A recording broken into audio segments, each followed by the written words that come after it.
You know what nobody talks about?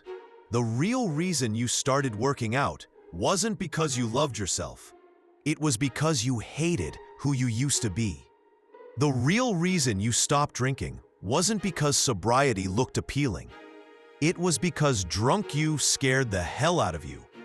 And the real reason you built all those walls, all those habits, all that discipline, wasn't because you were chasing some version of greatness. You were running from a version of yourself that still lives in your head, whispering that he could come back anytime.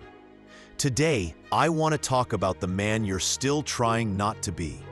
The shadow version of yourself that drives every good decision you make. Because here's what I've learned after watching people for decades. Nobody changes because they're strong. Most people change because they're tired of being weak. Do you agree with that? Or does it sound completely wrong to you? If this hits different, hit that subscribe button and turn on notifications. Because we're going deep today, and you don't want to miss what's coming. Picture this. It's 2 a.m. You're lying in bed, and your mind starts wandering. Not to dreams or plans or hopes. No, it wanders to him. The guy you used to be. Maybe it was 5 years ago, maybe 15. But he's there, clear as day. The way he looked in the mirror with those dead eyes. The way he made excuses for everything. The way he let people down, including himself. The way he settled for less because fighting for more felt impossible. You remember the smell of that apartment he lived in, the one with the dishes piled up and the blinds always closed. You remember the weight of his body when he walked, that heavy, defeated shuffle. You remember the lies he told himself every morning. Tomorrow I'll start. Tomorrow I'll change. Tomorrow I'll be different. But tomorrow never came for him, did it? And here you are now, years later, lying in a different bed, in a different life, with a different body and different habits. But at 2 a.m., when the world is quiet and your defenses are down, you can still feel him in there, waiting, like he never really left. You know what's strange? You probably can't remember the exact moment you decided to change, but I bet you remember the moment you realized you had to. It wasn't a motivational quote or a YouTube video or some guru telling you that you were born for greatness. No, it was simpler than that. It was the mirror showing you something you couldn't unsee. It was a conversation where you heard yourself making the same tired excuses. It was looking at your kid, or your partner, or your parents, and realizing they deserved better than the person you'd become. The change didn't start with self-love. It started with self-disgust. You see, we've got this whole culture built around positive thinking and loving yourself into transformation. You're amazing just as you are. Believe in yourself. You deserve everything you want. And look, I'm not saying those things are wrong, but they're not the whole story. They're not even the beginning of most people's stories. The beginning is usually darker than that. The beginning is usually a man standing in a bathroom at 3 a.m., looking at someone he doesn't recognize. The beginning is usually shame so deep it changes your breathing. The beginning is usually the terrifying realization that if you don't change, this is it. This is your life. This mediocre, disappointed, half-lived existence is all you get. Our grandfathers understood something we've forgotten. They understood that discipline isn't born from inspiration. It's born from desperation. They understood that a man doesn't build character because he feels good about himself. He builds character because he's seen what happens when he doesn't have any. They knew that strength isn't about feeling powerful. Strength is about remembering how powerless you felt when you had none. Think about the men who built this country, who survived wars, who raised families through the Depression. You think they woke up every morning feeling motivated? You think they had vision boards and morning affirmations? Hell no. They woke up every morning remembering what failure looked like, what weakness cost, what happened when a man didn't do what needed to be done. They carried their failures like scars, not to punish themselves, but to remind themselves why they couldn't afford to fail again. But somewhere along the way, we decided that shame was toxic. We decided that looking back was unhealthy. We decided that the only way forward was through positive energy and self-acceptance. And maybe that works for some people. But for most of us,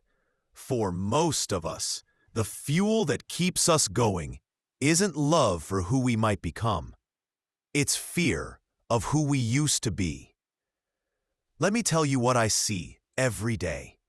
I see a guy at the gym at 5 a.m., not because he loves working out, but because he remembers what his body looked like when he didn't. I see a man turning down drinks with his buddies, not because he doesn't want to have fun, but because he remembers the mornings after when fun turned into regret. I see a father reading bedtime stories to his kids, not just because he loves them, but because he remembers his own father's empty chair at the dinner table. I see a man who checks his bank account every morning, not because he's obsessed with money, but because he remembers the shame of having his card declined at the grocery store. I see a man who texts his wife throughout the day, not just because he misses her, but because he remembers the silence that came before she almost left. I see a man who shows up to work early and stays late, not because he's ambitious, but because he remembers what it felt like to be the guy everyone could count on to let them down. These aren't broken men. These are men who broke once and decided never again. You see that guy who never misses a workout? Ask him about the photo he keeps buried in his phone, the one from before, when he couldn't look at himself without feeling sick. You see that guy who built his own business from nothing? Ask him about the job he got fired from, the one where his boss looked at him like he was nothing, like he'd always be nothing. You see that guy who's been sober for 5 years? Ask him about the last night he drank, the things he said, the bridges he burned, the person he became when the bottle made his choices for him. Every disciplined man has a ghost. Every strong man carries a shadow. Every man who seems to have it all together is haunted by the memory of when he had nothing together at all. The difference between the men who change and the men who don't isn't talent or luck or circumstances. It's this: the men who change refuse to forget. They refuse to let time soften the edges of their shame. They refuse to convince themselves that they were never really that bad, that it wasn't really that serious, that they could probably handle going back to their old ways. No, they remember everything. The way it felt, the way it looked, the way it hurt. And they use that memory like a compass that always points away from who they used to be. Here's what nobody wants to admit. Your worst day might be your most valuable day. The day you hit rock bottom, the day you looked in the mirror and couldn't stand what you saw, the day you realized you'd become everything you swore you'd never be. That day isn't something to get over. That day is something to remember, because that day taught you something no motivational speaker ever could. It taught you what you're capable of when you stop fighting for yourself. It showed you exactly where your life goes when you stop steering. It gave you a preview of your own ending if you don't change the story. Most people try to heal from their rock bottom. They go to therapy, they read books, they do meditation retreats, they try to make peace with their past. And maybe that's good. Maybe that's healthy. But healing isn't the same as remembering. Making peace isn't the same as staying vigilant. The man you're trying not to be, he's not your enemy. He's your teacher. He's your reminder. He's your insurance policy against complacency. Because the moment you forget him, the moment you convince yourself he was just a phase, just a rough patch, just something you went through, that's the moment he starts coming back. I've seen it happen. I've watched men who climbed out of their own hell start believing they were naturally good at staying out of hell. I've watched successful men convince themselves their success was inevitable. I've watched strong men forget what weakness felt like. And slowly, gradually, they start making the same choices they used to make. They start justifying the same behaviors they used to justify. They start becoming comfortable with the same compromises that destroyed them before. Because they forgot. They forgot the weight of shame. They forgot the taste of regret. They forgot the sound of their own voice making promises they knew they wouldn't keep. They forgot the man they're still trying not to be. But you remember. Every morning when you wake up and make the hard choice instead of the easy one, you remember. Every time you push through when you want to quit, you remember. Every time you show up when you want to hide, you remember. You remember because you have to. Because forgetting is the first step back to where you came from. Because the moment you start believing you've changed so much that you can't change back, you've already started changing back. The strongest men I know aren't the ones who never fell. They're the ones who fell so hard they're still afraid of falling. They're the ones who tasted failure so deeply they can still taste it. They're the ones who remember exactly what they're capable of at their worst, and they use that memory as fuel to be their best. Your shame isn't your weakness. Your shame is your strength. Your regret isn't your burden. Your regret is your motivation. The man you used to be isn't your past. He's your present tense reminder of what's at stake every single day. So what do you do with this? How do you live with this ghost, this shadow, this constant reminder of who you don't want to be? First, you stop trying to exorcise him. Stop trying to heal away the memory of your worst self. Stop trying to convince yourself that you've grown so much that he's not a threat anymore. He is a threat. He'll always be a threat. And that's exactly why he's valuable. Second, you make friends with your fear. The fear of becoming him again. That's not anxiety. That's not weakness. That's wisdom. That fear keeps you sharp. It keeps you honest. It keeps you working when motivation runs out. Third, you realize that this isn't about punishment. This isn't about beating yourself up or living in shame. This is about respect. Respect for the power of choice. Respect for how quickly things can change. Respect for how thin the line is between the man you are and the man you were. And finally, you understand that your strength doesn't come from overcoming your past. Your strength comes from carrying it with you, not as a burden, but as a tool, not as something to be ashamed of, but as something to be grateful for. Because that man you used to be, he gave you something most people never get. He showed you exactly what you don't want to become. Most people live their whole lives without that clarity. They stumble around trying to figure out who they should be, what they should want, how they should live. But you already know.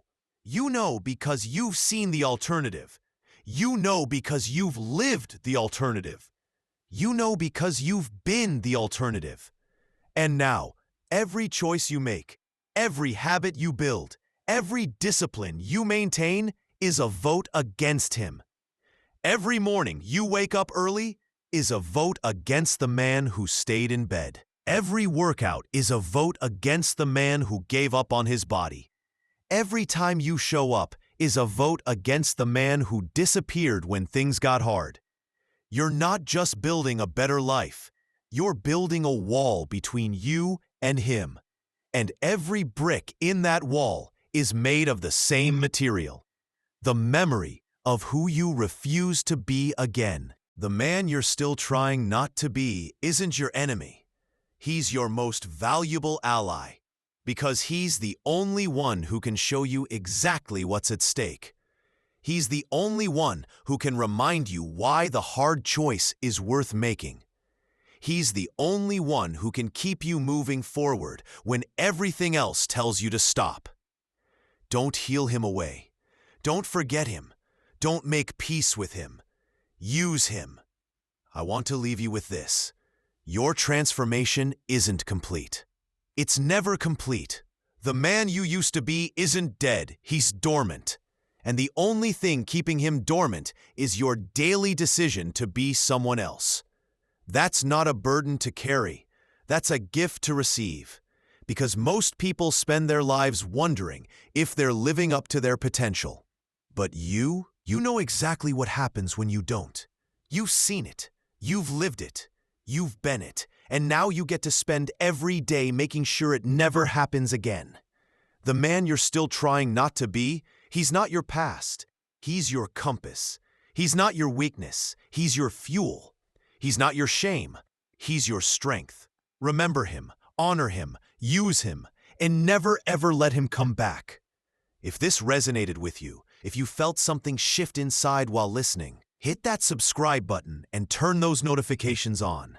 Because there's more where this came from, and your future self will thank you for staying connected to these truths. Until next time, keep building that wall. And I'll see you in the next video that's going to appear right here on your screen.